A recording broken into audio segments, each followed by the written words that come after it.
Okay, this demonstration is for auctions, automated bidding for fire and EMS. I am the presenter and my name is Felice Dennison. Auctions automates the process of leave and assignment bidding using your department's rules and guidelines.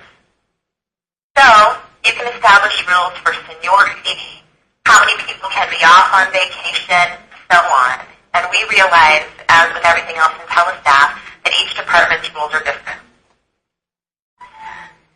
Auctions will automatically update your Telestaff system, including the roster reports and calendars, with the correct leave and assignment information. So, if you are entering a position bid as an example, you can set a date as to when that position or when those new positions become valid. Once that happens, Telestaff updates all of the reports, the roster, and the calendars. The whole point behind auctions is it saves you time and reduces errors. We say that because it allows each individual to enter their own information. So there wouldn't be a situation where someone would say, you entered my vacation days incorrectly, because they're entering them themselves. With that, I'm going to go ahead and start showing you the module. I'm going to log into Telestaff just as you normally would. And off to the left, under the Manage screen, I have an Auctions view. Now, there are a few ways to set this up. I'm going to look at vacations first. The first way that I'm going to show you how to set up a vacation would be in a block of time. So December 28th to January 5th in this department is considered one block of time. Now, if I choose this block, the system knows that I may only work 2 or 3 days in the 7-day period. So then I would only be charged for that amount of vacation. I would not be charged for my days off. A more typical way to set up an auction is a daily view, so that each person can choose day by day their time. What you're immediately noticing is I have a sold out next to the days where there are already enough people off based on this department's rules. So Telestaff is going to keep track of that automatically. And off to the right here is a list of people based on seniority. Now, you would determine who is most senior, and it's all based on your rules. Some departments say it's within shift, that the most senior person could be a firefighter, and then the person below may be a captain. In other departments, they say it's by rank. So you can establish your seniority list any way that you'd like. What I'm going to show you is the Details tab. There's a couple of ways to set up an auction. One way is the queue method, and that's what we're looking at here. The queue method means that the most senior person has to go first, and then it goes in order. So, the most senior person may have a block of time in which to choose their vacation.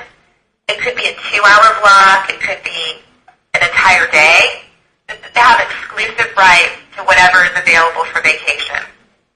If they go past that time, they can come in later and choose from whatever's left as a result of other people bidding.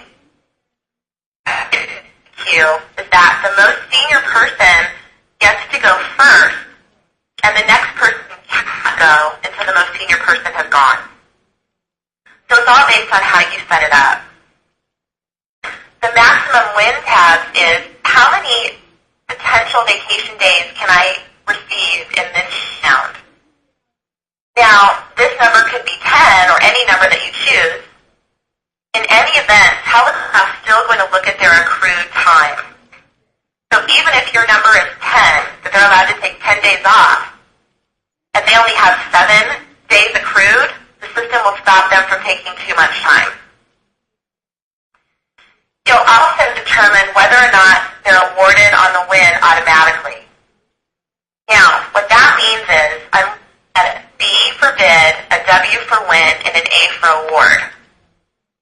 You may determine that Telestaff automatically award them once they bid on it, because this is a queue method, so it's automatically showing them what days are available. They would not be allowed to bid on days that are not. Or you may say, I'm going to have bid and win, but I want to look at everyone who's bid first before I make the award. So that's up to you. Well, when the award happens, the reports are updated, each person's calendar is updated, and the roster is updated. It looks like for someone to bid is, all of these people have gone before Stephen. Stephen is next up to bid.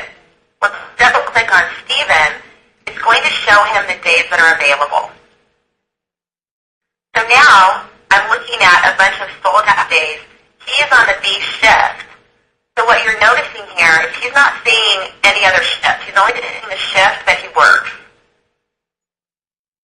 So when he starts to choose days, let's say he goes with the 9th and the 11th, remember we're only allowed 3. When I go to my third day and try to choose a day out of order by going to the 21st, the system tells me I have to make consecutive bids. Now this is all based on your rules. You may allow people to bid on Christmas, the 4th of July, and New Year's as an example. Or you may say, you've got to take your bids in order. So you can establish those rules within an analysis module. I'm going to go ahead and choose my third day in consecutive order. When I try to choose a fourth day, it stops me as well. Now when I go to save, the next person is up.